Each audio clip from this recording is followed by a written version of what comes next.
Hi, I'm Lisa. I am with the SHARE project here in Haywood County, and I've been doing a series of interviews, and we've taken a little bit of a Christmas break, and we are getting back at it. The point behind our interviews is to kind of bring awareness to resources in the area, highlight those that are helping those in recovery or those seeking recovery. We've also been doing interviews that are of people in recovery, either long-term or short-term recovery. And today we are spreading hope today. The interviews we've been trying to highlight, SHARE stands for spreading hope and awareness and removing the epidemic stigma. And today we are spreading hope because recovery is possible. And we are talking with Derek Prince. He is in recovery, and we're going to let him tell us how long as we go along in the interview. But we're going to start just by letting him tell us a little bit about himself, what he does now, a little bit of his background, those kinds of things. So, Derek, take it away. Hi, I'm Derek. I am 32 years old. I own a construction and landscaping company. I'm also a part-time personal trainer. I've been in recovery for 3.5 years, and it's just been an amazing journey so far. Nice, 3.5 years. Congratulations on that. That's great. You crossed that year hurdle that so many people talk about, getting past that first year. I will say, if anybody can do it, if I can do it. Many of my friends thought I was long gone. My family thought I was long gone. And by the grace of God, some things had to happen. I had to get broken to reach a bottom to get to where I am now. I just want to share my hope with everybody else. Yes. Well, great. So let's talk a little bit more about that then. Let's back up to tell us a little bit about your family life. Are you from Haywood County to start with? I'm not from Haywood Okay. County. I am from Florida, a small town called Tavares. Okay. I have 3 sisters. I have an older sister that I grew up with, and I have 2 younger sisters. Okay. That are 4 and 6 years old. And my family life was great. My dad was a great father. Always provided for us. My mom was always there. So I didn't come from a broken home like a lot of people have. Okay. I did have a little bit of, wanting to be like my father, live up to my father. And sometimes I felt like I could never reach that. Okay. And I think that's where some of my issues started. And, but. Do you think that was your own expectations, or did he put those expectations on? He was always a very hardworking man. Worked 60, 70 hours a week. Right. Hard manual labor. He would bring me with him to work over summer breaks when I was younger, which I'm very grateful for. Because it taught me really good work ethic. Yeah. But he had a little bit of verbal abuse. Okay. Nothing too bad, but as a young man trying to live with his father, there was a lot of sensitivity to that. And never physical abuse or anything like that. But yeah, that's where a lot of it came from. My sister, she was always good in school. She always aced all her classes. She was a good athlete. And now I've learned about myself that I'm a certain type of learner. So in school, I never did well. No matter how hard I tried, my attention, I was distracted very easily. So I became frustrated, and then, becoming a class clown and laughing and joking and not taking school seriously was a lot easier for me. Yeah. Which leads to, Were you ever diagnosed ADHD or ADD? The doctor tried to give me that. My dad refused it. I tried to get rid of him. Okay. Which later became my drug of choice. Okay. Later on. Okay, interesting. And which, I kind of convinced myself later on that it was okay, the doctor Needed it. Needed it. So I always had that in the back of my head, once I tried that drug, that was my justification. So tell me, when did you first start using drugs? What was that first experience like? Was it good, bad? Well, so in high school I never did any drugs. Okay. Alcohol was considered. So that's where I started. like I said, I was a class clown. I tried sports, wasn't really good at it at the time, so I kind of gave up on all that, and I found it more fun to go to. I would go to the football games, but I started drinking alcohol, sneaking water bottles. First started off with just a little bit, and pretty soon I was, had to be hammered to go to the football games. Were you playing? I started off playing, and then I was never good enough to be put in the game, so I got frustrated. Just because I wasn't taking the training seriously. Now looking back, I can see why. And so I got frustrated. I ended up quitting my senior year, the football game, the football team. And I just started partying in the stands instead. So I wanted to live my senior year out. And it starts off fun, or you think it's fun, And so high school ended, moved out of the house, lived with a friend of mine, and pretty soon I started trying other things. And cocaine was the first one. And first experience, I'm not gonna lie, I thought it was a good experience. Right. It always starts off, like it's gonna be fun, and then I did it again the next weekend. So I was never an everyday user. I was what they call a weekend warrior. And that's part of the reason why I never really sought help until I really got out of control, because I don't do it during the week. So you're functioning. Yes, or at least I thought I was. Yes. And pretty soon I'm spending it. I always maintained a job and all that stuff, but all my money went to alcohol or cocaine or whatever. Anything beyond cocaine then? Oh yeah. Cocaine was the first one. Okay. I actually had my first intervention from my family because they found out I spent all my money on it. But even by then, I didn't think I had a problem. I knew how to stop using cocaine, but I would just go back to drinking. Did you drink through the week?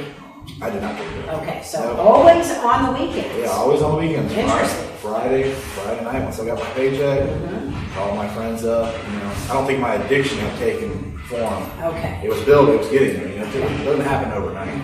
It happens over years and years. Just like working out, it takes a while to get there. Same thing with addiction, I believe. And I would do it over the weekend, Friday, Friday and Saturday, stay up all night, and then recover on Sunday. It was a vicious cycle. And I would even be feeling it until about Wednesday, then I'd be back to normal, back on normal energy levels, all that, and do it all over again. I'd do that for about a year with the cocaine. Okay. So you were in your early 20s about this time? Yeah, about 21. Okay. And I still had a lot of friends then, kind of, I felt like everybody was doing it, so it was okay, But as you get older, I found those friends start to go away, the drugs start to get even more extreme. Pretty soon I was doing it by myself, and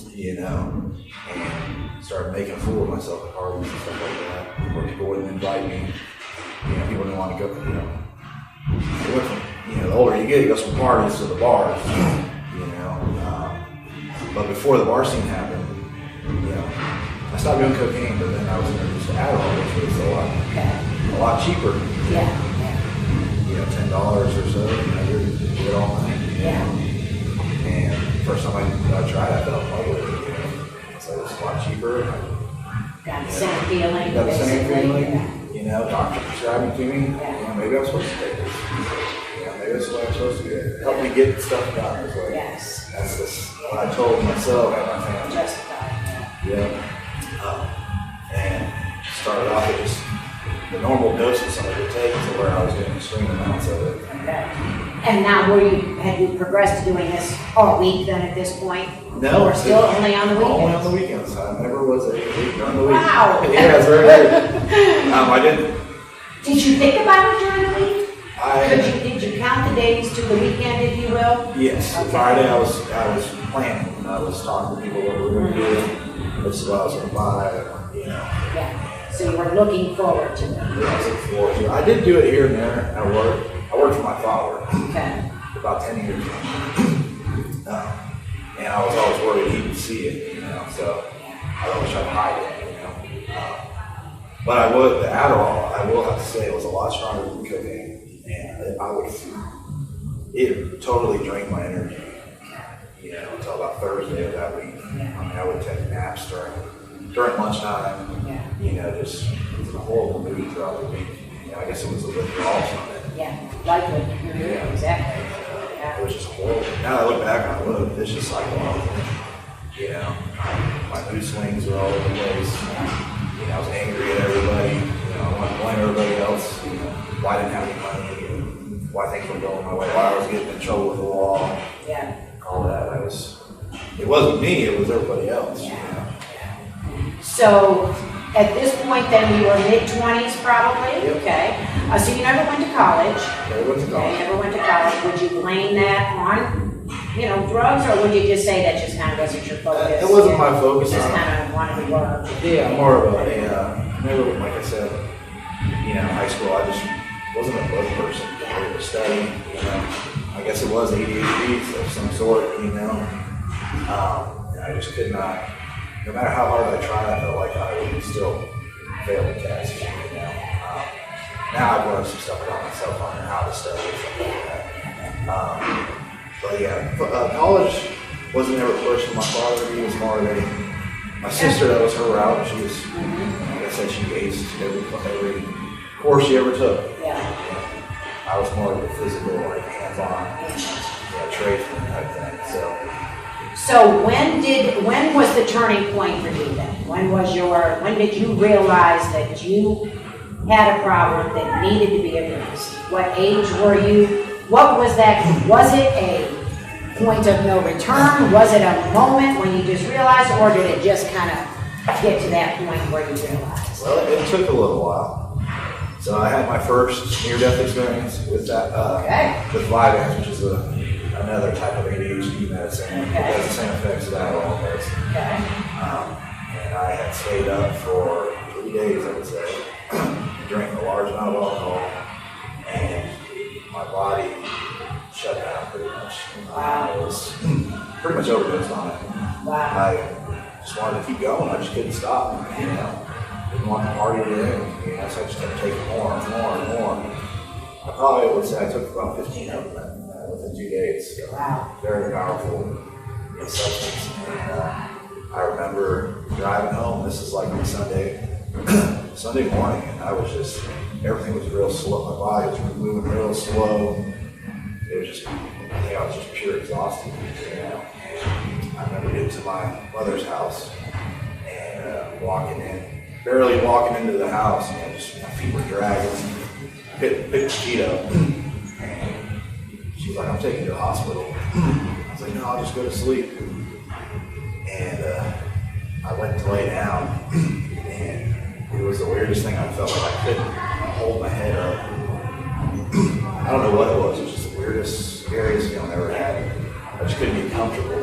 She's like, "You're going to the hospital," and she took me to the hospital, and my heart rate was at like 220 beats a minute. Woo! Yep.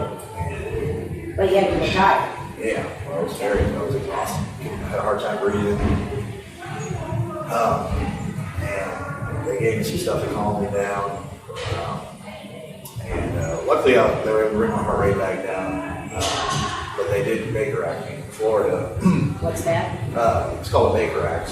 Baker Act. Got it. Yes, I'm familiar. Maybe explain what that is, though, because that is something that is available in the States. Yes, in Florida, it's where the family commits you to a mental ward or a drug rehab place. And it just takes 2 or 3 members of the family and a judge to sign off on it. And then you have to. They have to. Yes. Law enforced, if you will. Yes. And I'm still in denial at this point. I'm thinking, I just had a little too much. I get there, the first part I go into, it's a mental ward, and it was what an experience that was. Here I am, just out of high school, and here I am, in a mental ward. And you can imagine what you see in there. And I'm thinking, what am I doing here? They start you off in there, and then they move you to the rehab section. People are coming off opiates and heroin and stuff like that. And, I was the only one awake inside there. Everybody else was in their rooms, going through the withdrawal process. I'm still in denial. I don't need to be here. I'm not like those people. Yeah. So I was, at that point, I still didn't realize I almost died. That's the crazy thing about this. So you didn't really realize that? No, I just thought I just went a little too hard, if you will. A little too extreme, that I could handle it again. Yes. As long as I control it. Okay. And, so did it work that time then? Did that treatment facility, if you will? The Baker Act part, no. Okay. No. The forcing did not work? The forcing did not. Nope. I truly believe you have to want it. Somebody, your family can try everything they want to, but it has to come from you wanting to change. I agree. And so when did you get to that point then? And how many times did it take?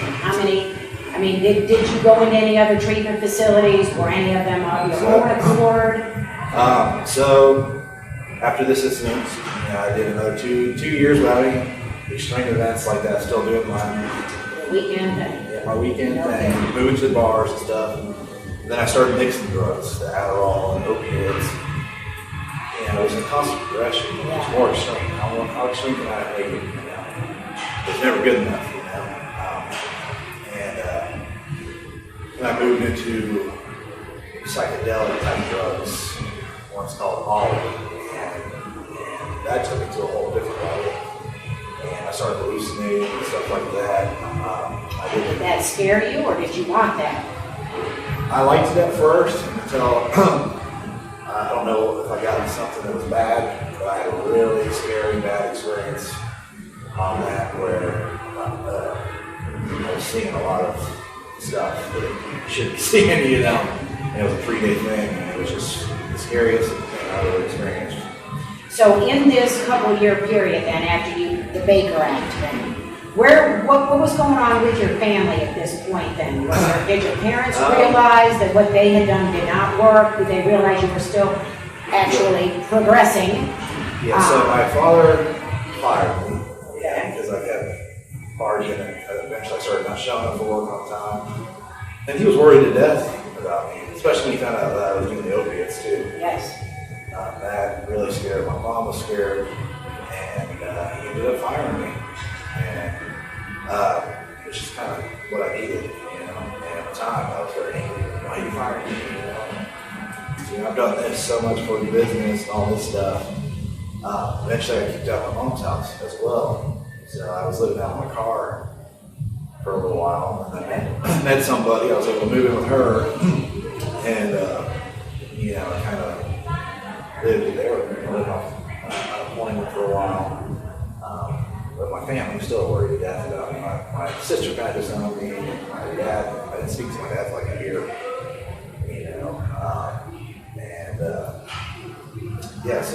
So what did it take?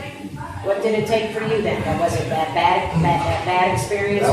So that led to another treatment on it. So second one. Okay. The whole neighborhood found out because I made such a scene. Okay. Yeah. I ended up running down the road. I was so scared and all this stuff. And the other day, Yeah. That kind of stuff, And so the neighbors were like, "You need to get help." So I was committed to it was a voluntary thing. Okay. Where it was a recovery center, but I was an outpatient. Okay. Intensive outpatient kind of thing? Yes. And I ended up paying for it, with I went back working with my father at this time. Okay. Because I would go through spells where I would do good for a little bit. I was into fitness still. I had a 150 fitness. Okay. We definitely want to talk more about that, which is the reason we're in the gym. Yeah. We'll talk more about that in a minute. But. Yeah, so I was still in denial. Okay, so you still weren't there. You still weren't doing it for yourself. Yeah, I wasn't doing it for myself. I wanted actually doing it for my girlfriend at the time. I needed to get straight for her. I really didn't feel like I was an addict. Yes. I just felt like in the back of my mind, like I said, I was a weekend. I only do it on the weekends. Not even go a weekend without doing anything. you know. And I did struggle with that too. I had spurts where I would try to do good, you know, without any fellowship or anything like that. I would just do absolutes, you know. And when I was dating somebody who would still want to go to the bar, so I would go to the bars and try not to drink, but you know, when you're around it, eventually, and then I'd be right back to square one, you know. So go ahead and fast forward then to what the moment was for you when you decided you wanted to do it for yourself. Okay. And how old were you at that point? Okay, so well, first let me start off with, so I decided I need to get out of Florida. Okay. So that's where I did the geological change. I just need to get away from my friends. Okay. And I'd be okay. And did that work? That did not work. Okay. That's the second person that said that in these interviews, just know Any this. addicts, you can find drugs anywhere. I can go in any town, anywhere, and you can find the right street and I can find it. It's amazing what we can do when we want something we can find. Yeah. So, drugs are everywhere. They are. So I moved up here with my new wife. Moved up here and thought I'd get away from it, you know. And it worked for a little while. And right here. Right here. Okay. Yeah, it's Maggie Valley. Okay. I actually became a personal trainer at this gym. Okay. I decided to leave my dad's business. I was there for 10 years, but I just knew I was going to die there. Yeah. You know, the friends I had, everything I had, I was like, you know, I need to get out. And she wanted to move as well. Okay. So, moved up here, fresh start, and everything's going to be great. And over the next 6 months, I made some new friends. And I kind of migrate to people who are other addicts.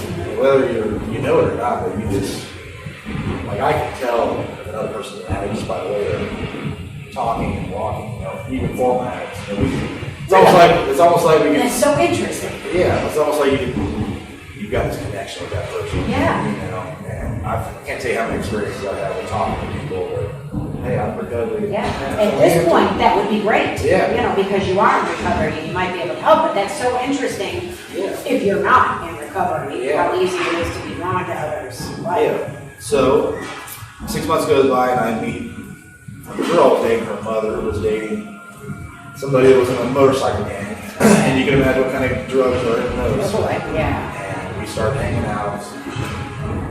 So there you are back at it here. So I found a more extreme drug, which was methamphetamine. Okay. And say that again. Methamphetamine. Okay. Yep. Which Adderall is pretty close to that, you know, and it's more extreme. So here I am progressing over the years. I don't realize it. I never thought I would get to methamphetamine. I would never do that, you know. But as your disease grows, you know, it just gets worse and worse until it kills you. And started doing that, and by this time our marriage is barely hanging on. And you know, she found out I did meth. She's like, you need to get help. You know, you got to start going to meetings. So I started going. I went to my first meeting. Okay. Well, first I did like 2 weeks of abstinence. Okay. On your own. On my own. Okay. You know, and she's like, you need to start going to meetings. So I finally agreed to go to my first AA over here in Lanesville. And on the way there, so we were just thinking that when you're trying to find the drugs, it's harder to find it. But when you're trying to get away from it, it seems like they're chasing you down. Interesting. So on the way to the meeting, he calls me. Oh. The drug dealer. Hey, I've got this free stuff for you. Right. I owe this to you. Yeah. So, They're good at that. There's that trigger in my mind. So I get to the meeting. I said, I'm just going to go to this meeting. And I sit in the meeting. It's at 12 o'clock. And you know, everybody's sharing their experience and all this stuff. And you know, I can barely pay attention because I'm thinking about that money I'm taking my head. About this drug, do I go get it, do I not? Yeah. You know, do I want to give up my marriage for this? Yep. You know, just an eternal battle. And so I told myself I just need to ask someone, just tell somebody after the meeting what's going on. And so that's when everybody was leaving the meeting. I found this guy, his name's Pat, a good friend of mine. Okay. I'm still friends with him to this day. He said, hey Pat, you know, that's the first time I ever talked to anybody, so that's one of them. They said to tell somebody you're feeling squirrely. this is what's going on. You know, I have an opportunity to get drugs after this. And he just proceeded to say, hey, look, I'm not going to tell you not to go do it, but I can tell you what happens every time I do it. At least the destruction. So, you know, he wasn't like, don't do it, don't do it. You know, when you meet with other addicts, they know how to approach you. They know when somebody who's not an addict tries to tell you to stop, it just automatically shuts us off. So having another addict who has the same experience as you, it really helps. Yeah. They can relate to you. So he told me, just go home, don't call the drug dealer, go home and give me a call as soon as you get there, we'll talk about this. And that's what I did. And then I had my first 130 days of recovery. And feeling great. You know, everything was getting better, you know, except for my marriage, which was really interesting. It seemed like it was getting worse. Yeah, here I am. I think I'm doing what I need to be doing what she wants me to do, you know, living the way I'm supposed to live. And, you know, like I said, she wasn't, she didn't want to give up her lifestyle either. Right. She wasn't a drug addict or anything, but she did like to go to bars and stuff like that. Right. And I would even, yeah. And I ended up, you know, would stay home while she would go out, and she would come home and either start fights with me, and to the point where I got to the point where I was like, why am I even doing this? If she's not gonna do it, why am I gonna do it? And I ended up relapsing, and it is the craziest thing. Like, no matter how. After 130 days. 130 days, and my meetings started slacking. You know, I stopped making phone calls when I needed to, and yeah, they say your addiction is doing push-ups in the parking lot, no matter how long you're cleaning. Your addiction still will pick up right where you left off. So that's crazy. You don't. Like if I were to start today, I would start right where I left off. So that's why you have to stay on top of it. But so that started a whole different level. It really, my drug use went extreme. She moved out. You know, I lost everything. Everybody in the town knew what was going on. And I had about 2 weeks away, 2 week run, I guess you should say. And my mom was worried that I wouldn't answer the phone. All this stuff. So I completely, I had to lose everything. And to the point where I finally, you know, seeing stuff, you know, just this crazy state of mind. I didn't even think I was on this planet. That's how crazy, extreme it got. And I remember, you know, sitting there when the final night, I was like, God, just make this stop. Just make this stop. I can't stop, you know. And finally, I fell asleep somehow. And I woke up about 4 o'clock in the morning. And I just had this crazy, like, feeling I'll never forget. It was just like, almost like a wave. And I woke up crying, you know, and I said, Jesus' name. Yeah, it was just the craziest feeling. From that day forward, that was my breaking point. Okay. That's where things changed. You hit your bottom. I did. I did. Got up that next day. I had a motorcycle. The only thing I had left was a motorcycle sitting out there. And I was able to sell that, give me enough money to put myself into a recovery house over there in Waynesville. And what was that?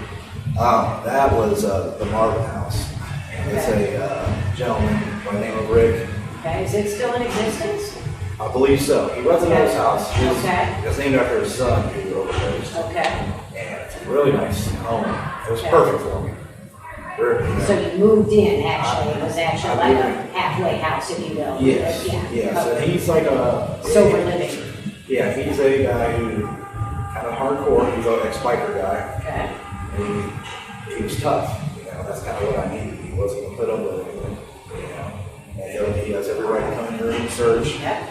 All this stuff. What you needed. Yep, it's what I needed. And luckily, you know, I was a little worried about moving in with a bunch of other guys and stuff, and worried about conflicts, you know, all this stuff. Luckily, I was in the house by myself, and he lived right next door, and ended up into a home where the house was a great location, all this stuff. And part of the deal was I had to do 90 meetings in 90 days. Okay.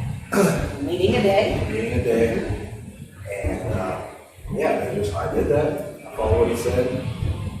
For 90 days, they had every Friday night, he had a bonfire with other addicts. We would come there every Friday, we do a cookout. And, I got a bunch of phone numbers and all this stuff. And a safe net, if you will. I got rid of I got rid of my old phone. I cut everybody, all the bad people off, and I started a new fellowship with people who are trying to live the way I'm trying to live. So, Connection.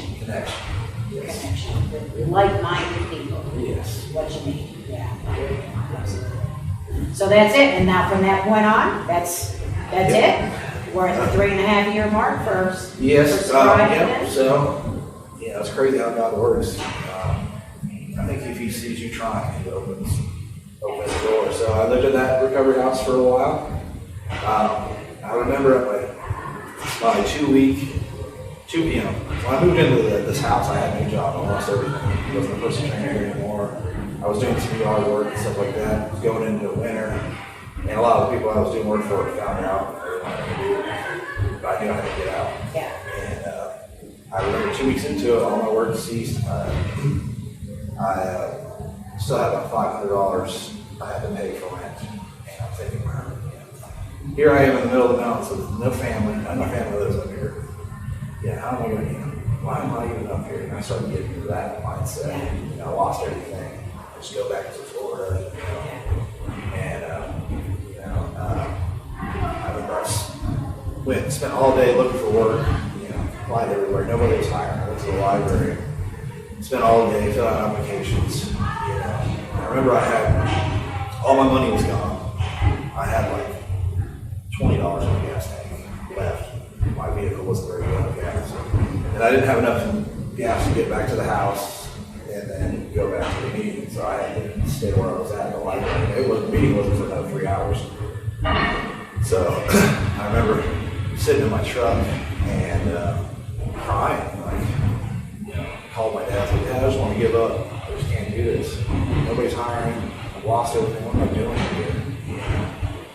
And I'm not one to cry easily. I just was devastated, And he's like, son, you're up there for a reason. You make it happen. Stick it out. There's nothing for you here. So I stayed there and I went to my meeting. Like I said, it's the weirdest thing. People can see when you're struggling, especially other addicts. And I didn't say nothing to anybody in the meetings, when I first got in there. But you can see the distraughtness on my face and stuff. At the end of the meeting, this gentleman came up to me. He's like, hey man, you need some gas in your truck? I think you need some help. It's hard for us to ask for help. Absolutely. And long story short, he filled my gas tank up for me. And I ended up finding the job that I didn't have enough gas to find. A job the very next day, it was benefits, exactly what I needed. It wasn't the best paying job, but it kept me busy. Yes. It was a 60-hour week job, and that's what I needed. Yeah. I still ate, I let them know about my recovery, I needed to hit my meetings, and work with me on that. And so just keep, my prayer life up. I pray every morning and every night. I really believe it's a spiritual disease as much as a physical disease. So I think that's very important. And I know a lot of people have had some bad experiences with what they define as God or in church and stuff like that. So, they tell you in the meetings it doesn't have to anything besides yourself. Our real disease is our selfishness. And if we can get out of ourselves by helping others, finding your purpose. Finding your purpose, yes. Yeah, so I've just stayed on my meeting attendance. Church is a big part for me, as I was saying, physical fitness. Yeah. Okay, so let's talk more about that briefly, because now I think we're getting a little long here. Yeah. So what role you said that, it has been a part of your life ongoingly, it sounds like. So, what role, now that you are in recovery for the length of time that you have been, what role has working out yourself played in that role in recovery? Because for some people, that working out and that rush of those feel-good hormones, that endorphins, what happens with the chemistry in the brain is actually a thing. And that has been good for them to aid in their recovery. Have you found that to be the case? Yes, absolutely. Since the first day, I've been into fitness since 10th grade of high school. I just fell in love with it, and I think that's a lot of where I chose my drugs too, is it kind of mimicked that feeling with the adrenaline stuff. So it worked both ways. So once I got rid of broke that addiction, and from day one, that's the first thing I did. Once I was clean, was go to the gym. I knew that's where, you could channel all the pain and sorrow and all that stuff. You could channel into the weights and really push yourself. Yes. It's almost like a blessing when you're going through rough times. That is the greatest motivation, And that is that release in the brain. Yeah. It's that chemistry release in the brain that actually helps you feel better when you're done. It's just as important as meetings to me. Yeah. Like I have to. Sometimes it's not even about physical; it's just about mental. You go there, and it's because of the chemistry in the brain. It is. Absolutely. It is. It totally is. Yeah. Absolutely, and I truly believe positive things lead to more positive things, and vice versa, negative and negative. So, from eating better, physical fitness, to your mental, and mind, body, spirit as well. I'm a big fan of. So. Yes. But yeah, physical fitness is huge. Whole person recovery, whole person. It is. It's multifaceted. Yes. It's not just staying away from the drugs. Yes, absolutely. It's, taking care of your whole body, if you will. So, what would you say to the young person out there? What would you say to you're hearing more and more these days? Middle school really is where a lot of it starts. For you, it didn't. You were fortunate in that regard, and you were really almost an adult. Yeah. But for many, it's not. When they're taking those drugs for the first time, tempted to drink the first time. What would you say to that person, knowing what you know now? How would you counsel them? Obviously, I would say don't do it, but I would say choose your friends wisely, and choose friends that have goals in mind, that are goal-oriented. Stay away from the troublemakers, and as fun as it might seem, it leads to death and destruction. Maybe not right away, but you will be much happier, have a much better life if you stay away from it.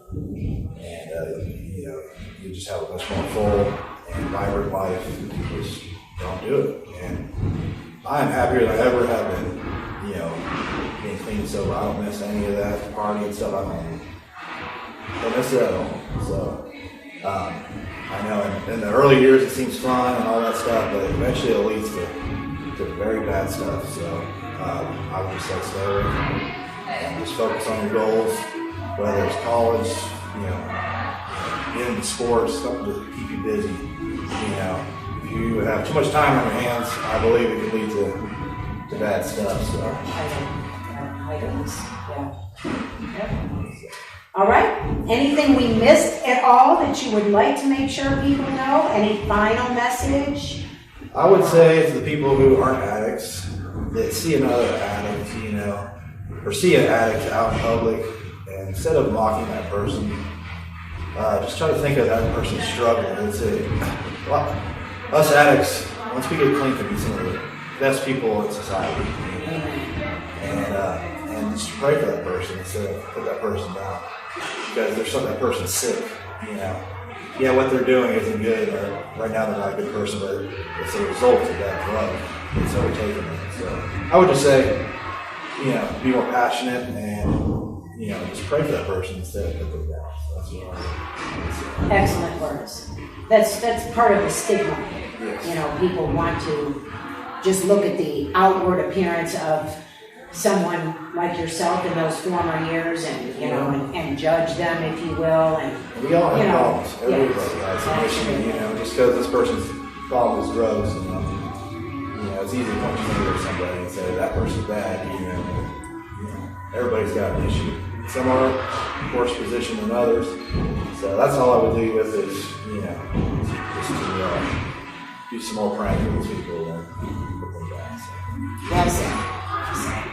Thank you, Derek. I appreciate your time today. Thanks for having me.